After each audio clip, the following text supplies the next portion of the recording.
আসসালামু আলাইকুম। ইব্রাহিম আলাইহিসসালামের স্ত্রী হাজেরা আর হাজেরার ছেলে ইসমাইল আলাইহিসসালাম এই কয়েকজনের আল্লাহ ভরসা নিয়ে এক দীর্ঘ হাদিস বর্ণনা করব। ইবনে আব্বাস রাদিয়াল্লাহু আনহু হতে বর্ণিত, তিনি বলেন, ইব্রাহিম আলাইহিসসালাম ইসমাইলের মা হাজেরা নামে বাংলায় পরিচিত এই ব্যক্তি তার দুধের শিশু ইসমাইলকে সঙ্গে নিয়ে কাবা ঘরের নিকট এবং জমজমের উপরে একটি বড় গাছের তলে মসজিদের সবচেয়ে উঁচু জায়গায় তাদেরকে রাখলেন। তখন মক্কায় না ছিল জনমানব, না ছিল কোনো পানি, সুতরাং সেখানেই তাদেরকে রেখে গেলেন এবং একটি থলের মধ্যে কিছু খেজুর আর একটি মশকে স্বল্প পরিমাণ পানি দিয়ে গেলেন। তারপর ইব্রাহিম ফিরে যেতে লাগলেন। তখন ইসমাইলের মা তার পিছু পিছু ছুটে এসে বললেন, হে ইব্রাহিম, আমাদেরকে এমন এক উপত্যকায় ছেড়ে দিয়ে আপনি কোথায় যাচ্ছেন, যেখানে না আছে কোনো সঙ্গী সাথী আর না আছে কোনো কিছু। তিনি বারবার কথা বলতে থাকলেন, কিন্তু ইব্রাহিম সেদিকে ভ্রূক্ষেপ করলেন না। তখন হাজেরা তাকে জিজ্ঞাসা করলেন, আল্লাহ কি আপনাকে এর হুকুম দিয়েছেন? তিনি বললেন, হ্যাঁ। উত্তর শুনে হাজেরা বললেন, তাহলে তিনি আমাদেরকে ধ্বংস ও বরবাদ করবেন না। অতঃপর হাজেরা ফিরে এলেন, ইব্রাহিম চলে গেলেন। পরিশেষে যখন তিনি হাজুনের কাছে সানিয়া নামক স্থানে এসে পৌঁছলেন, যেখানে স্ত্রী পুত্র আর তাকে দেখতে পাচ্ছিলেন না, তখন তিনি কাবা ঘরের দিকে মুখ করে দুহাত তুলে এই দোয়া করলেন, হে আমাদের প্রতিপালক, আমি আমার কিছু বংশধরকে ফল ফসলহীন উপত্যকায় তোমার পবিত্র গৃহের নিকট বসবাস করালাম। হে আমাদের প্রতিপালক, যাতে তারা নামাজ কায়েম করে, সুতরাং তুমি কিছু লোকের অন্তরকে ওদের প্রতি অনুরাগী করে দাও এবং ফল ফলাদি দ্বারা তাদের জীবিকার ব্যবস্থা করো, যাতে তারা কৃতজ্ঞতা প্রকাশ করে। সূরা ইব্রাহিমের 37 নম্বর আয়াত। এরপর এই দোয়া করে ইব্রাহিম চলে গেলেন। ইসমাইলের মা শিশুকে দুধ পান করাতেন আর নিজে ওই মশক থেকে পানি পান করতেন। পরিশেষে ওই মশকের পানি শেষ হয়ে গেলে তিনি নিজেও পিপাসিত হলেন এবং ওই কারণে বুকের দুধ শুকিয়ে যায়। তার শিশুপুত্রটিও পিপাসায় কাতর হয়ে পড়ল। তিনি শিশুর দিকে তাকিয়ে দেখলেন, পিপাসায় শিশু মাটির উপর ছটফট করছে। শিশু পুত্রের এ করুণ অবস্থার দিকে তাকানো তার পক্ষে সহ্য হচ্ছিল না। তিনি সরে পড়লেন এবং তার অবস্থান ক্ষেত্রের নিকটতম পাহাড় হিসাবে সাফাকে পেলেন। তিনি তার উপর উঠে দাঁড়িয়ে উপত্যকার দিকে মুখ করে এদিক ওদিক তাকিয়ে দেখলেন কাউকে দেখা যায় কিনা, কিন্তু তিনি কাউকে দেখতে পেলেন না। তখন সাফা পাহাড় থেকে নেমে আসলেন।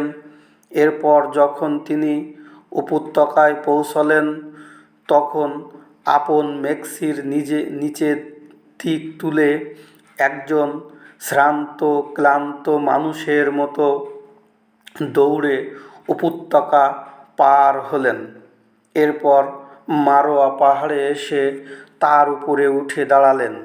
এরপর চারদিকে দৃষ্টিপাত করে কাউকে দেখার চেষ্টা করলেন, কিন্তু কাউকে দেখতে পেলেন না। এইভাবে তিনি পাহাড় দুটির মাঝখানে 7 বার আসা যাওয়া করলেন। ইবনে আব্বাস রাজিয়াল্লাহু আনহু বলেন, নবী সাল্লাল্লাহু আলাইহি ওয়াসাল্লাম বলেছেন, এ কারণে হজের সময় হাজিগণের এই পাহাড়দ্বয়ের মধ্যে 7 বার সাই বা দৌড়াদৌড়ি করতে হয়। এভাবে শেষবার যখন তিনি মারোয়া পাহাড়ের উপর উঠলেন, তখন একটি আওয়াজ শুনতে পেলেন। তখন তিনি নিজেকেই বললেন, চুপ। এরপর তিনি কান খাড়া করে ওই আওয়াজ শুনতে লাগলেন। আবারও সেই আওয়াজ শুনতে পেলেন। তখন তিনি বললেন, তোমার আওয়াজ তো শুনতে পেলাম, এখন যদি তোমার কাছে সাহায্যের কিছু থাকে তবে আমাকে সাহায্য করো। হঠাৎ তিনি জমজম যেখানে অবস্থিত সেখানে জিব্রাইল ফেরেশতাকে দেখতে পেলেন। ফেরেশতা তার পায়ের গোড়ালি দিয়ে অথবা নিজের ডানা দিয়ে আঘাত করলেন। ফলে আঘাতের স্থান থেকে পানি প্রকাশ পেল। হাজেরা এই পানির চারপাশে নিজের হাত দ্বারা বাদ দিয়ে তাকে হাউজের রূপ দান করলেন এবং অঞ্জলি ভরে তার মশকটিতে পানি ভরতে লাগলেন। হাজেরার ভরা শেষ হলেও পানি উতলে উঠতে থাকল। ইবনে আব্বাস রাজিয়াল্লাহু আনহু বলেন, নবী সাল্লাল্লাহু আলাইহি ওয়াসাল্লাম বলেছেন, আল্লাহ ইসমাইলের মায়ের উপর করুণা বর্ষণ করুন। যদি তিনি জমজমকে বাঁধ না দিয়ে ওইভাবেই ছেড়ে দিতেন, অথবা যদি তিনি অঞ্জলি দিয়ে মশক না ভরতেন, তবে জমজম কূপ না হয়ে একটি প্রবাহমান ঝর্ণা হতো। বর্ণনাকারী বলেন, এরপর হাজেরা নিজে পানি পান করলেন এবং শিশুপুত্রকেও দুধ পান করালেন। তখন ফেরেশতা তাকে বললেন, ধ্বংসের কোনো আশঙ্কা করবেন না, কেননা এখানেই মহান আল্লাহর ঘর রয়েছে। এই শিশু তার পিতার সাথে মিলে এটি পুনর্নির্মাণ করবেন, আর আল্লাহ তার খাস লোককে ধ্বংস করেন না। ওই সময় বাইতুল্লাহ, আল্লাহর ঘরের পরিত্যক্ত স্থানটি জমিন থেকে টিলার মতো উঁচু হয়েছিল। স্রোতের পানি এলে তার ডান বাম দিয়ে বয়ে যেত। হাজেরা এইভাবে দিন যাপন করছিলেন। শেষ পর্যন্ত জুরহুম গোত্রের কিছু লোক কাদা নামক স্থানের পথ বেয়ে পার হয়ে যাচ্ছিল। তারা মক্কার নিচু ভূমিতে অবতরণ করল এবং দেখতে পেল কতকগুলো পাখি চক্রাকারে উড়ছে। তখন তারা বলল, নিশ্চয়ই এই পাখিগুলো পানির উপরে ঘুরছে, অথচ আমরা এ ময়দানে বহুকাল কাটিয়েছি, কিন্তু কখনো এখানে কোনো পানি দেখিনি। অতঃপর তারা 1 বা 2 দূত সেখানে পাঠালো। তারা গিয়েই পানি দেখতে পেল। ফিরে এসে সবাইকে পানির খবর দিল। খবর পেয়ে সবাই সেদিকে এসে দেখল ইসমাইলের মা পানির নিকট বসে আছেন। তারা তাকে বলল, আমরা আপনার নিকটবর্তী স্থানে বসবাস করতে চাই, আপনি আমাদেরকে অনুমতি দিবেন কি? তিনি উত্তরে বললেন, হ্যাঁ, তবে এ পানির উপর তোমাদের কোনো স্বত্বাধিকার থাকবে না। তারা বলল, ঠিক আছে। ইবনে রাদিয়াল্লাহু আনহু বলেন, নবী সাল্লাল্লাহু আলাইহি ওয়াসাল্লাম বলেছেন, এ ঘটনা ইসমাইলের মায়ের জন্য এক সুবর্ণ সুযোগ এনে দিল।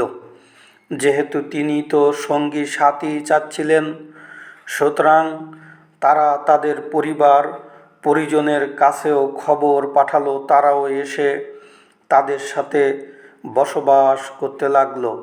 শেষ পর্যন্ত সেখানে তাদের অনেক ঘর বাড়ি হলো। ইসমাইলও বড় হলেন, তাদের নিকট থেকে তাদের ভাষা আরবি ভাষা শিখলেন। বড় হলে তারা তাদের পছন্দ করল এবং তার প্রতি মুগ্ধ হলো। অতঃপর তিনি যৌবন প্রাপ্ত হলে তারা তাদেরই এক মেয়ের সঙ্গে তার বিবাহ দিলেন। এরপর ইসমাইলের মা মৃত্যুবরণ করলেন।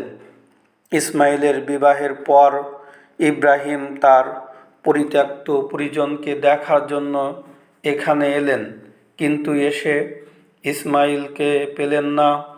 পরে তার স্ত্রীর নিকট তার সম্পর্কে জানতে চাইলেন। স্ত্রী বললেন, তিনি আমাদের রুজির সন্ধানে বেরিয়ে গেছেন। এক বর্ণনা অনুযায়ী আমাদের জন্য শিকার করতে গেছেন। আবার তিনি পুত্রবধূর কাছে তাদের জীবনযাত্রা অবস্থা সম্পর্কে জানতে চাইলেন। পুত্রবধূ বললেন, আমরা অতিশয় দুর্দশা, দুরবস্থা, টানাটানি এবং ভীষণ কষ্টের মধ্যে আছি। তিনি ইব্রাহিম এর নিকট নানা অভিযোগ করলেন। তিনি তার পুত্রবধূকে বললেন, তোমার স্বামী বাড়ি এলে তাকে আমার সালাম জানাবে এবং বলবে সে যেন তার ঘরের দরজার চৌকাঠ বদলে নেয়। এই বলে তিনি চলে গেলেন। ইসমাইল যখন বাড়ি ফিরে এলেন, তখন তিনি ইব্রাহিমের আগমন সম্পর্কে একটা কিছু ইঙ্গিত পেয়ে স্ত্রীকে জিজ্ঞেস করলেন, তোমাদের নিকট কেউ কি এসেছিলেন? স্ত্রী বললেন, হ্যাঁ, এই আকৃতির একজন বয়স্ক লোক এসেছিলেন। আপনার সম্পর্কে আমাকে জিজ্ঞেস করছিলেন। আমি তাকে আপনার খবর দিলাম। পুনরায় আমাকে আমাদের জীবনযাত্রা সম্পর্কে জিজ্ঞাসা করলেন। আমি তাকে জানালাম যে আমরা খুবই দুঃখ, কষ্ট, অভাবে আছি। ইসমাইল বললেন, তিনি তোমাকে কোনো কিছু ওসিয়ত করে গেছেন কি?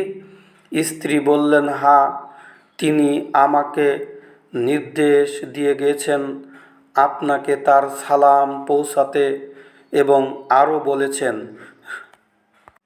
আপনি যেন আপনার দরজার চৌকাঠ বদলে ফেলেন। ইসমাইল বললেন, তিনি ছিলেন আমার পিতা এবং তিনি আমাকে নির্দেশ দিয়ে গেছেন যেন তোমাকে আমি তালাক দিয়ে দেই, কাজেই তুমি তোমার বাপের বাড়ি চলে যাও। সুতরাং ইসমাইল তাকে তালাক দিয়ে দিলেন এবং জুরহুম গোত্রের আরেকজন মেয়েকে বিবাহ করলেন। এরপর যতদিন আল্লাহ চাইলেন, ইব্রাহিম ততদিন এদের থেকে দূরে থাকলেন। পরে আবার দেখতে এলেন, কিন্তু ইসমাইল সেদিনও বাড়িতে ছিলেন না। তিনি পুত্রবধূর ঘরে প্রবেশ করলেন, ইসমাইল সম্পর্কে জিজ্ঞাসা করলেন। স্ত্রী জানালেন, তিনি আমাদের খাবারের সন্ধানে বেরিয়ে গিয়েছেন। ইব্রাহিম জিজ্ঞাসা করলেন, তোমরা কেমন আছো? তিনি তার নিকট তাদের জীবনযাত্রা, সাংসারিক অবস্থা সম্পর্কেও জানতে চাইলেন। পুত্রবধূ উত্তরে বললেন, আমরা ভালো অবস্থায় সচ্ছলতার মধ্যে আছি। এ বলে তিনি আল্লাহর প্রশংসা করলেন। ইব্রাহিম তাকে জিজ্ঞাসা করলেন, তোমাদের প্রধান খাদ্য কি? পুত্রবধূ উত্তরে বললেন, আমাদের প্রধান খাদ্য গোশত। বললেন, তোমাদের পানীয় কি? পুত্রবধূ বললেন, পানি। ইব্রাহিম দোয়া করলেন, হে আল্লাহ, এদের গোশত আর পানিতে বরকত দাও। নবী সাল্লাল্লাহু আলাইহি ওয়াসাল্লাম ইরশাদ করেন, ওই সময় তাদের এলাকায় খাদ্যশস্য উৎপন্ন হতো না। যদি হতো তাহলে ইব্রাহিম সে ব্যাপারে তাদের জন্য দোয়া করে যেতেন। বর্ণনাকারী বলেন, মক্কার বাইরে কোনো লোকই শুধু গোশত এবং পানি দ্বারা জীবন যাপন করতে পারে না, কেননা শুধু গোশত আর পানি সর্বদা তার স্বাস্থ্যের অনুকূল হতে পারে না। আলাপ শেষে ইব্রাহিম পুত্রবধূকে বললেন, তোমার স্বামী তোমার স্বামীকে আমার সালাম বলবে এবং তাকে আমার পক্ষ থেকে হুকুম করবে সে যেন তার দরজার চৌকাঠ বহাল রাখে। অন্য এক বর্ণনায় আছে, ইব্রাহিম এসে বললেন, ইসমাইল কোথায়? পুত্রবধূ বললেন, তিনি শিকার করতে গেছেন। অতঃপর তিনি বললেন, আপনি কি নামবেন না, কিছু পানাহার করবেন না? তিনি বললেন, তোমাদের খাদ্য পানীয় কি? পুত্রবধূ বললেন, আমাদের খাদ্য গোশত, আমাদের পানীয় হচ্ছে পানি। তিনি দোয়া দিয়ে বললেন, হে আল্লাহ, এদের গোশত আর পানিতে বরকত দাও। আবুল কাসেম সাল্লাল্লাহু আলাইহি ওয়াসাল্লাম বলেন, ইব্রাহিমের দোয়ার বরকত মক্কায় প্রকাশ পেয়েছে। ইব্রাহিম বললেন, তোমার স্বামী এলে তাকে সালাম বলে দিও এবং আদেশ করো সে যেন তার দরজার চৌকাঠ অপরিবর্তিত রাখে। অতঃপর ইসমাইল যখন বাড়ি এসে স্ত্রীকে জিজ্ঞাসা করলেন, তোমাদের নিকট কেউ এসেছিলেন কি? স্ত্রী বললেন, হ্যাঁ, একজন সুন্দর আকৃতির বৃদ্ধ এসেছিলেন। অতঃপর স্ত্রী তার প্রশংসা করলেন ও বললেন, তারপর তিনি আপনার সম্পর্কে জানতে চাইলেন। আমি তখন তাকে আপনার খবর বললাম। অতঃপর তিনি আমাদের জীবনযাত্রা সম্পর্কে জানতে চাইলেন। আমি তাকে খবর দিলাম যে আমরা ভালোই আছি। স্বামী বললেন, আর তিনি তোমাকে কোনো ওসিয়াত করেছেন কি? স্ত্রী বললেন, তিনি আপনাকে সালাম বলেছেন এবং আপনার দরজার চৌকাঠ অপরিবর্তিত রাখার নির্দেশ দিয়ে গেছেন। ইসমাইল তার স্ত্রীকে বললেন, তিনি আমার আব্বা আর তুমি হলে চৌকাঠ। তিনি নির্দেশ দিয়ে গেছেন আমি যেন তোমাকে স্ত্রী হিসেবে বহাল রাখি। অতঃপর ইব্রাহিম আল্লাহর ইচ্ছা অনুযায়ী কিছুদিন তাদের থেকে দূরে থাকলেন। পরে আবারও তাদের নিকট এলেন। ইসমাইল তখন জমজমের নিকটস্থ একটি বড় গাছের নিচে বসে নিজের তীর ছুলছিলেন। পিতাকে আসতে দেখে দাঁড়িয়ে তার দিকে এগিয়ে গেলেন। অতঃপর উভয়ে পিতা পুত্রের সাক্ষাৎকালীন যথাযথ আচরণ প্রদর্শন করলেন। তারপর ইব্রাহিম বললেন, হে ইসমাইল, আল্লাহ আমাকে একটি কাজের হুকুম দিয়েছেন। ইসমাইল বললেন, আপনার প্রতিপালক যা আদেশ দিয়েছেন তা সম্পাদন করে ফেলুন। ইব্রাহিম বললেন, তুমি আমার সহযোগিতা করবে কি? ইসমাইল বললেন, হ্যাঁ, অবশ্যই, আমি আপনার সহযোগিতা করব। ইব্রাহিম পার্শ্ববর্তী জমিনের তুলনায় উঁচু একটি টিলার দিকে ইঙ্গিত করে বললেন, এখানে একটি ঘর বানাতে আল্লাহ আমাকে নির্দেশ দিয়েছেন। অতঃপর ইব্রাহিম কাবা ঘরের ভিত উঠাতে লেগে গেলেন। পুত্র ইসমাইল তাকে পাথর যোগান দিতে থাকলেন আর তিনি দেওয়াল গাঁথতে থাকলেন। অতঃপর যখন দেওয়াল উঁচু হলো তখন ইসমাইল এই পাথর মাকামে ইব্রাহিম নিয়ে এসে তার সামনে রাখলেন। তিনি তার উপর খাড়া হয়ে পাথর গাঁথতে লাগলেন আর ইসমাইল তাকে পাথর তুলে দিতে থাকলেন। সেই সময় উভয়ে এই দোয়া করতে থাকলেন, হে আমাদের মহান প্রতিপালক, আমাদের নিকট থেকে এ কাজটুকু গ্রহণ করো। নিশ্চয়ই তুমি সর্বশ্রোতা সর্বজ্ঞাতা। সূরা বাকারার 127 নম্বর আয়াত। ইব্রাহিম ইসমাইল তার মাকে সঙ্গে নিয়ে বের হলেন। তাদের সঙ্গে ছিল একটা মশক। এটি ছিল একটি দীর্ঘ হাদিস। ইব্রাহিম, ইসমাইল ও হাজেরাকে নিয়ে আল্লাহ ভরসার উপরে এই দীর্ঘ হাদিস বুখারীর বর্ণনায় এসেছে। আল্লাহ তাআলার উপরে আমাদের পরিপূর্ণ তাওয়াক্কুল ভরসা করার তৌফিক দান করুন, আল্লাহুম্মা আমিন।